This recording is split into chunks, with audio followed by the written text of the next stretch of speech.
Ya memang keadaanku pada saat 2009 akhir, 2010 awal sampai hari ini ya memang up and down-nya luar biasa. Terutama di 3 tahun, 4 tahun pertama tuh iya kita tinggal di kontrakan gitu. Audio Jungle. Mas Yasa, cerita dong, sekarang lagi sibuk apa sih, ada proyek apa?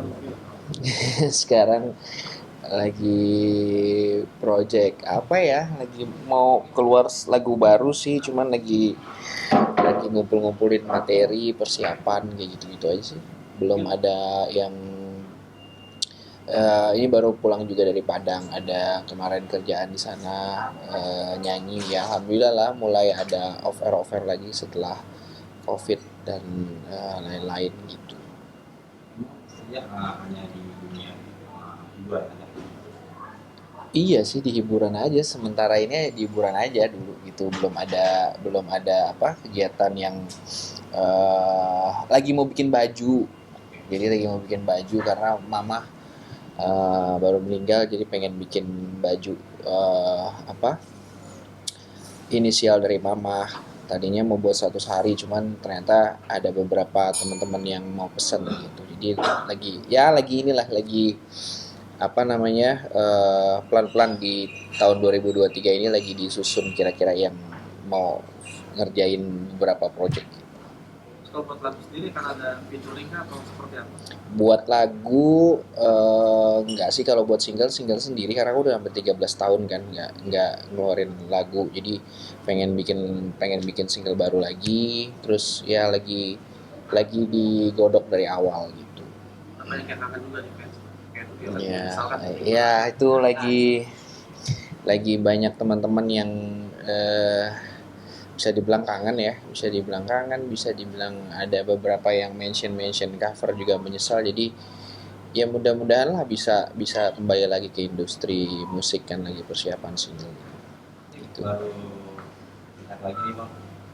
Iya, Sebelumnya gimana nih bang? sebelumnya Cerita. ya ceritanya ya gitulah ceritanya panjang jadi sekarang lagi ya kemarin kan covid terus memang aku kemarin sibuk di belakang layar dan sempet kerja sama beberapa penyanyi baru juga tapi eh, ini tahun ini lagi pengen fokus buat single aku sendiri lagi pengen pengen comeback lah ibaratnya gitu. Kapan kira-kira akan keluar? Ya lagi persiapan, lagi pemilihan lagu, lagi ngumpulin beberapa tim yang kerjasama yang kira-kira bisa kerjasama sama aku gitu. Jadi karena kan aku nggak ada label ya, jadi benar-benar sendiri. Jadi ya lagi pelan-pelan lah nyusun itu semua. Tapi ada beberapa project yang mau mau dijalanin sih gitu.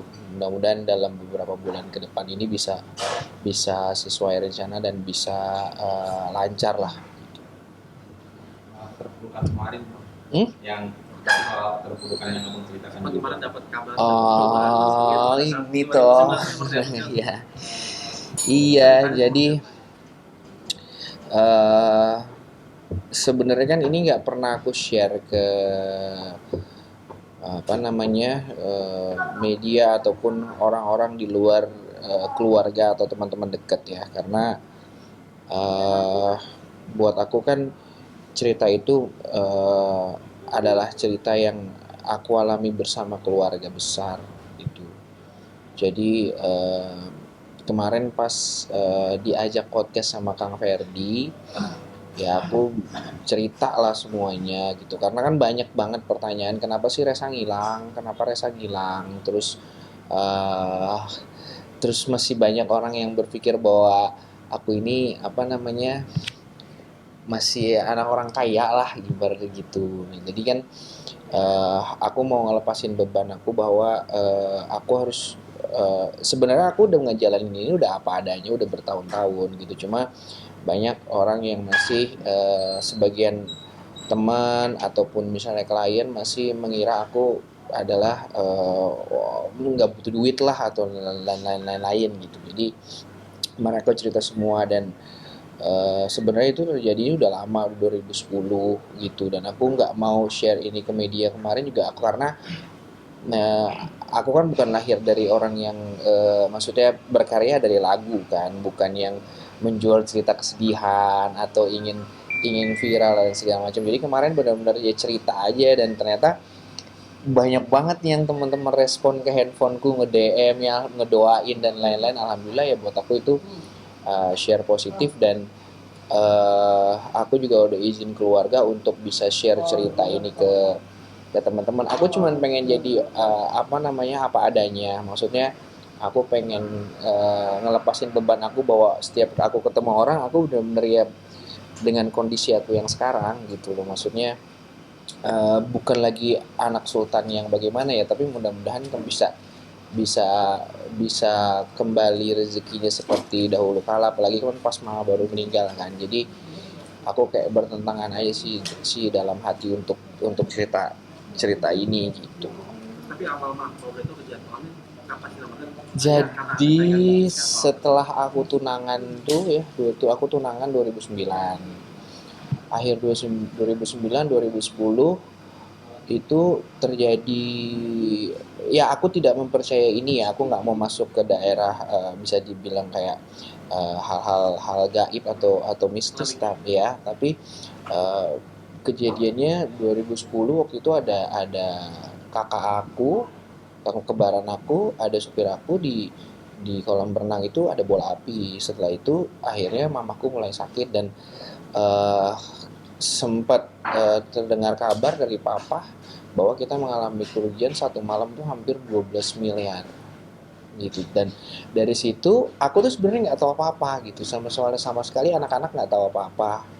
Dan akhirnya mulai jatuh sampai bener-bener aku suka mengibaratkan kalau orang terjun payung itu pakai payung, aku tuh mau belum nggak pakai payung. Jadi sore aku masih menikmati fasilitas, besok tuh aku udah tinggal di rumah tante, ya sampai saat ini aku survive. Nah jadi banyak orang di luar sana kan melihat keadaan aku everything is gonna be okay gitu. Pada saat 2010 aku masih 2011 aku masih bikinin lagu Syahrini gitu dan lain-lain, dan sedangkan itu dalam momen yang ibaratnya hasil dari lagu Syahrini itu bener-bener aku pakai buat bayar kontrakan, aku naik bus, tapi sometimes balik lagi aku nggak pernah nunjukin itu ke teman-teman media gitu dan yang lain karena aku sendiri lagi berjibaku untuk berjuang dalam kondisi seperti itu gitu. Jadi kemarin pas aku cerita banyak teman-teman yang kaget. Jadi dari 2010 hancur sampai 2014 ya sampai sekarang, sampai mama almarhum meninggal, aku masih dibantu dengan banyak orang gitu, masih dibantu banyak orang, masih mengalami mepet-mepetan gitu, masih kadang-kadang apa namanya ya pinjam uang teman dan segala macam karena coba beberapa dapat uang, coba bisnis akhirnya gagal, coba bisnis akhirnya gagal. Nah, jadi sampai sampai detik ini ya masih dalam hal berjuang, tapi aku kembali lagi bahwa aku nggak mau jadi dikasihanin atau apa, jadi I will fight. Jadi aku cuma ingin ingin apa ya memberitahu bahwa ya ini share cerita yang nggak pernah aku share ke siapapun, baik off cam ataupun on cam, hanya sekedar keluarga deket aja sih gitu. Sampai teman-teman sekolahku yang mengira aku masih kaya raya ngajak bisnis, mereka juga sekarang komen bahwa lu tuh ini gitu, maksudnya bangkrut atau apapun gitu, kayak gitu sih. Akhirnya putusin buat nggak cerita kerabat-kerabat soal cerita ini itu Mentalku aja sih belum siap ya. Maksudnya mentalku belum siap karena ada beberapa yang aku cerita mereka jauhin. Makanya dari sini kemarin Kang Ferdi juga bilang bahwa lo harus cerita supaya lo tahu siapa yang kira-kira benar-benar support, siapa yang benar-benar bisa menjauh ataupun mendekat pada saat kondisi seperti ini gitu. Jadi uh, aku nggak pernah nyangka bahwa bahwa cerita yang aku sampaikan ke Kak Ferdi ini, maksudnya aku cuma cerita sebatas teman dan sebatas abang, dan akhirnya banyak yang merespon. Aku juga kaget gitu karena tujuanku nggak ada macam-macam, hanya sekedar cerita aja gitu. Sampai Kang Ferdi bilang ini banyak yang nanyain. Ya memang keadaanku pada saat 2009 akhir 2010 awal sampai hari ini ya memang up and down-nya luar biasa, terutama di 3 tahun 4 tahun pertama tuh.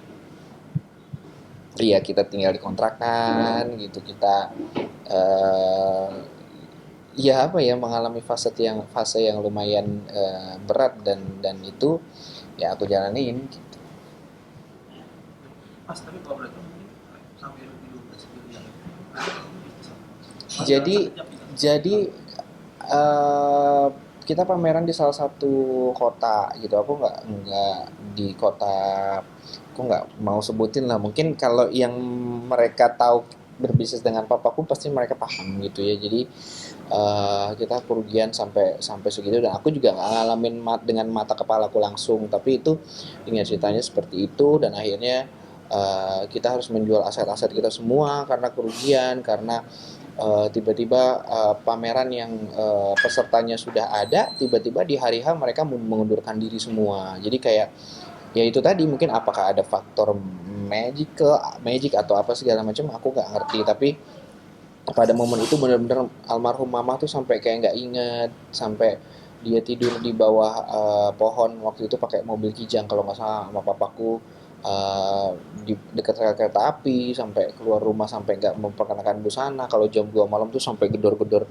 ubin. Akhirnya di 2011 aku ketemu sama beberapa kiai sampai diobatin, sampai ada cerita-cerita ini dari teman apa ya. Cuman kan aku balik lagi, aku nggak mau masuk ke situ, tapi yang aku lewatin saat itu memang kondisi terutama keuangan kita luar biasa parah gitu, sampai kita laporkan ke polisi, tapi semuanya udah oke karena banyak beberapa pihak yang ingin pembayarannya dibayarkan, tapi alhamdulillah semua sudah terbayarkan karena harus menghabiskan apa ya, mungkin aset-aset yang kita punya, akhirnya kita bayarkan ke sana gitu. Jadi ya memulai lagi dari nol, mulai lagi dari minus gitu. Jadi ya ya itulah perjalananku yang nggak pernah aku sharing selama ini. ada dugaan ini saingan bisnis dari kamu? Ya balik lagi, banyak yang bicara seperti itu karena katanya ini tapi kembali ya, aku nggak mau fokus ke dalam hal itu. Aku udah ikhlas, aku udah terima apapun yang menjadi kenyataan dalam hidup aku sekarang, berarti itu udah jadi garis tangan aku, dan aku harus menjalani itu dengan baik. Sekali lagi juga ini satu cerita yang sebenarnya berat banget harus aku sampaikan, karena uh, gimana ya, ini kan menyangkut dengan story aku juga, bukan hal yang baik juga untuk di-share. Tapi balik lagi bahwa aku ingin sampaikan ke teman-teman di luar sana bahwa ya kalau teman-teman masih mau ketemu sama aku, ya maksudnya ya apa adanya aku gitu. Maksudnya bukan karena Resa Herlambang, karena gini, kadang-kadang aku ya contoh lah kayak ketemu teman, ayo Res kumpul di sini, Mas Esa bikin acara di sini apa segala macam, karena mereka berpikir masih aku anak yang wah kalau ketemu Resa pasti pulang ini duit apa segala macam. Itu bertahun-tahun jadi bebanku. Sometimes aku juga nggak mau mengecewakan teman-temanku yang datang, jadi kadang aku mengusahakan sana sini, mengusahakan sini. Nah, sekarang aku pengen jadi anak yang maksudnya orang yang ya udah apa adanya kayak gini, karena kalaupun aku kembali punya ada juga, aku terbiasa dengan memberi kok keluarga aku gitu. Jadi insya Allah nggak ada yang berubah dari apa yang menjadi kebiasaan dari keluarga aku, tapi sekarang memang aku hanya lega, hanya rilis, aku tenang bahwa akhirnya aku uh, bisa bisa apa ya, cerita sesungguhnya tentang hidup aku kepada teman-teman di luar sana, karena aku sebagai orang bilang public figure atau penyanyi, ya ini aku cerita gitu. Karena banyak banget pertanyaan, Resa kemana hilang selama ini, kemana nggak keluar album, karena mengapain aja ya. Akhirnya nggak kemana-mana sebenarnya, tapi karena I just fight with my life gitu, maksudnya berjuang dalam hidup aku yang alhamdulillah aku nggak mau apa ya ngerepotin banyak teman-teman gitu.